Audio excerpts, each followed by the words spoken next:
Sit on your bed one day and ask yourself, what remarkably stupid things am I doing on a regular basis to absolutely screw up my life? And if you actually ask that question, but you have to want to know the answer, right? Because that's actually what asking the question means. It doesn't mean just mouthing the words. It means you have to decide that you want to know. You'll figure that out so fast it'll make your hair curl.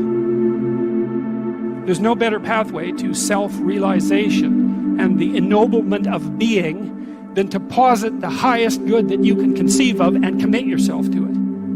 And then you might also ask yourself, and this is definitely worth asking, is do you really have anything better to do? And if you don't, well, why would you do anything else? If you orient yourself properly and then pay attention to what you do every day, that works. And I actually think that that's in accordance with what we have come to understand about human perception, because what happens is that the world shifts itself around your aim. Because you're a creature that has an aim. You have to have an aim in order to do something. You're an aiming creature. You look at a point and you move towards it. It's built right into you. And so you have an aim. Well, let's say your aim is the highest possible aim. Well then, so that sets up the world around you. It organizes all of your perceptions. It organizes what you see and you don't see. It organizes your emotions and your motivations. So you organize yourself around that aim, and then what happens is the day manifests itself as a set of challenges and problems, and if you solve them properly, then you stay.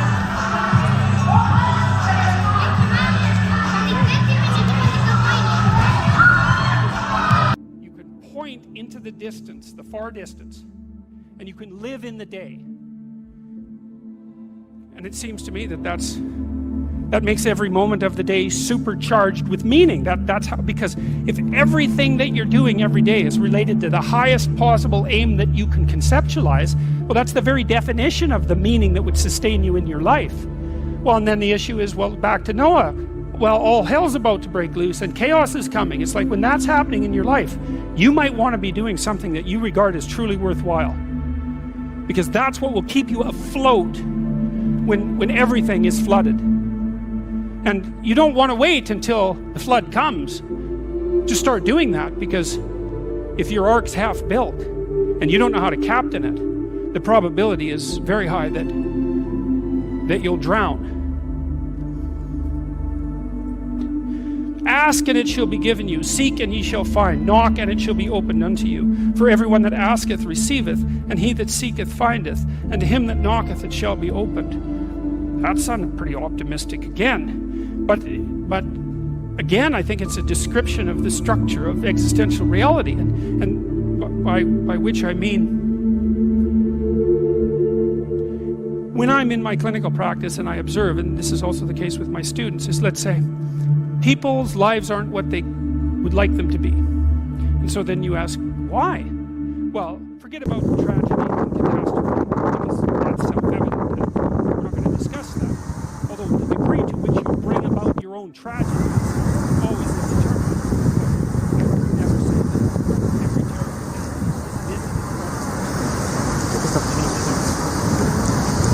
is dangerous presupposition. Especially because everyone gets sick and everyone dies.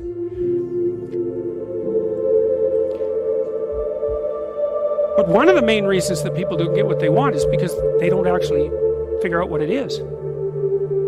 And the probability that you're going to get what would be good for you, let's say, which would even be better than what you want, right? Because, you might be wrong about what you want easily. But maybe you could get what would really be good for you. Well, why don't you?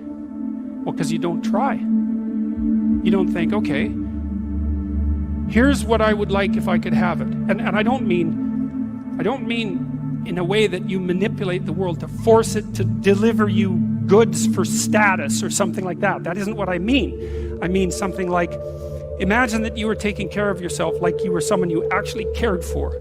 And then you thought, okay, I'm caring for this person. I would like things to go as well for them as possible. What would their life have to be like in order for that to be the case? Well, people don't do that. They don't sit down and think, all right, let's figure it out. You've got a life. It's hard, obviously. It's like 3 years from now, you can have what you need. You got to be careful about it. You can't have everything. You can have what would be good for you, but you have to figure out what it is, and then you have to aim at it.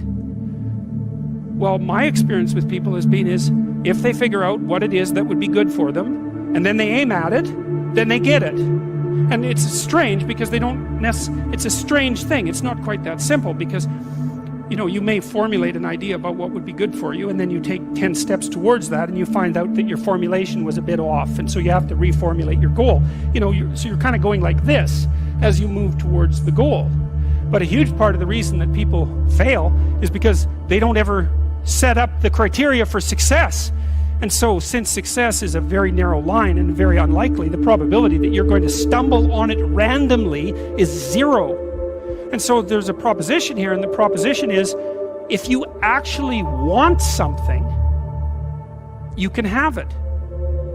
Now the question then would be, well, what do you mean by actually want? And the answer is that you reorient your life in every possible way to make the probability that that will occur as certain as possible. And that's a sacrificial idea, right? It's like, you don't get everything. Obviously. But maybe you can have what you need. And maybe all you have to do to get it is ask. But asking isn't a whim or today's wish. It's like, you have to be deadly serious about it. You have to think, okay, like, I'm taking stock of myself.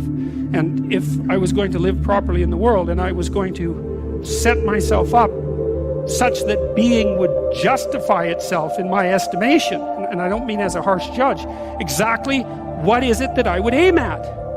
And so the issue is not so much the blindness of others, even though there's as much blindness among others as there is for you. But the issue here, the advice here, the description here is, you should be concerned about what's interfering with your own vision first. And you should leave other people the hell alone in relationship to that. And so if your mode of being in the world is, if you would just act better, things would improve for me, or if you identify the evil and the catastrophe as something that's outside, that someone else needs to fix, or that someone else is responsible for, then you're not going to fix that. And you're going to remain blind to the things that you're doing and not doing that make things not go well. And so it's just better to think, all right, I'm probably blind in many, many ways. And maybe there are some ways that